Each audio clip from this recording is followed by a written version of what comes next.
자취하시거나 회사 때문에 이사를 알아보실 때 월세가 얼마일지, 보증금이 얼마일지 서울, 대전, 대구, 부산 찍고 발품 팔아보신 적 있을 겁니다. 보증금이나 월세가 주변 시세에 비해서 적정한지 오늘 이야기 나눌 주제는 임대차 신고제.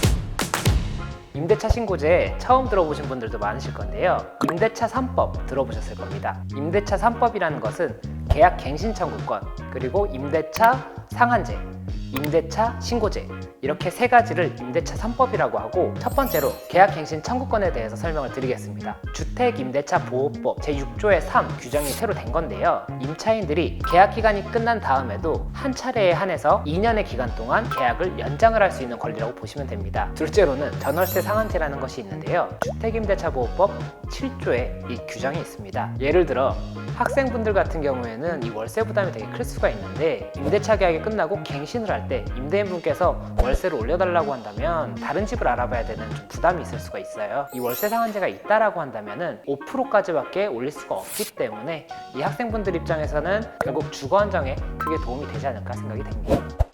이번에 말씀드리는 전월세 신고제 같은 경우에는 2021년 6월 1일부터 시행이 되는 제도인데요. 임대차 계약을 체결하고 나서 이 계약 체결일로부터 30일 이내에 임대 기간이라든지 임대료 등 주요 내용을 관할 지자체에 신고하도록 한 규정입니다.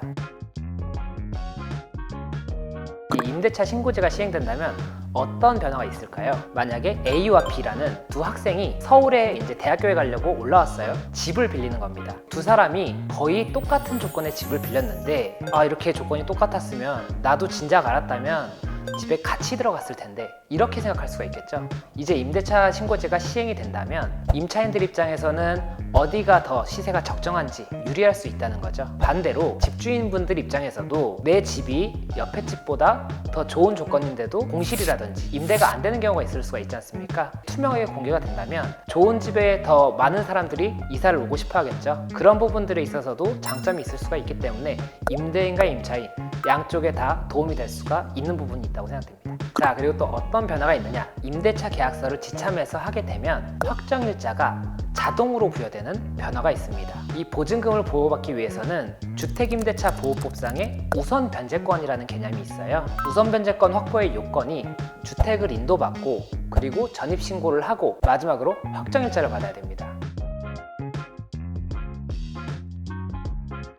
그럼 신고할 때 어떻게 해야 되는지 알아보겠습니다. 원칙적으로는 임대인과 임차인이 공동으로 신고를 하는 것이 원칙이기는 한데, 이 두 사람이 같이 갈 수 없는 상황도 있을 수가 있잖아요. 한 명만 이 두 사람의 날인이나 서명이 된 계약서를 가지고 임대차 신고를 할 수가 있습니다. 그리고 어디에다 이 신고를 하느냐? 주민센터에 가서 신고를 하시면 되고, 만약에 난 온라인으로 이 신고를 하고 싶다 라고 한다면은 부동산 거래 관리 시스템이라는 사이트가 있는데, 임대차 신고를 온라인으로도 할 수가 있습니다. 임대인과 임차인 외에도 공인중개사의 경우에도 이 임대차 신고를 위임을 받아서 할 수 있다고 하니까요. 이 부분도 참고하시면 좋을 것 같습니다.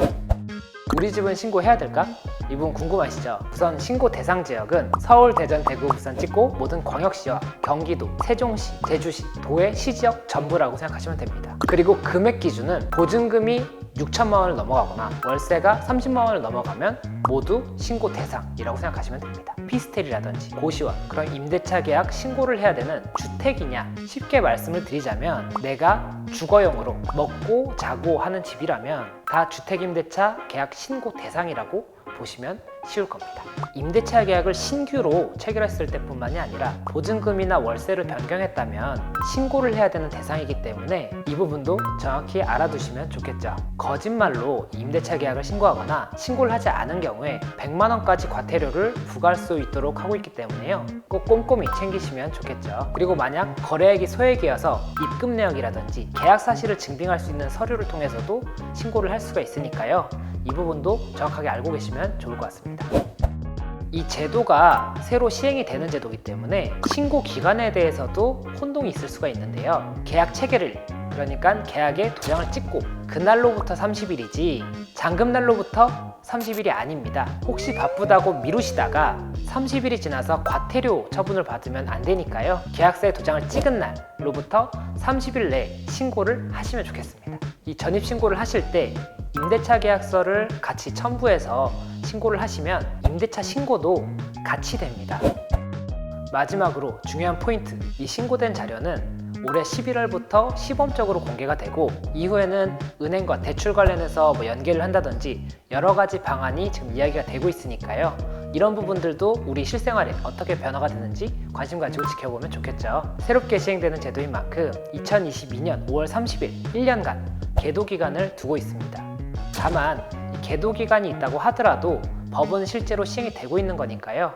지금부터라도 꼼꼼하게 이 부분 신고를 하는 습관을 들이면 좋을 것 같습니다. 이번 임대차 시장의 투명화로 인해서 임대인, 임차인 모두에게 긍정적인 방향으로 이 제도가 시행되기를 다 같이 바라봅니다. 다음 시간에는 더 유익한 내용으로 찾아뵙겠습니다. 오늘도 시청해주셔서 감사합니다. 나중에 다른 채권자들이랑 n분의 1로 가져가는 거예요. 그러면 나는 보증금에 한 1억 받아야 되는데 다른 또 이 사람들에 대한 권리자들이 1억, 2억이 더 있다. 그리고 남는 경매 금액은 2천만 원밖에 안 남았다. 그러면 한 500만 원 들고 나가야 되는 수가 있어요. 우선 변제권이 없으면 n분의 1로 가져가야 되니까 되게 크게 손해볼 수가 있고, 그리고 우선 변제권 없는 상태에서 다른 거에다가 들어왔다. 그러면 그 사람이 다 가져가고 끝날 수도 있어요. 그러니까 되게 중요한 개념이에요. 사실 우선 변제권. 임대차 하면 기본.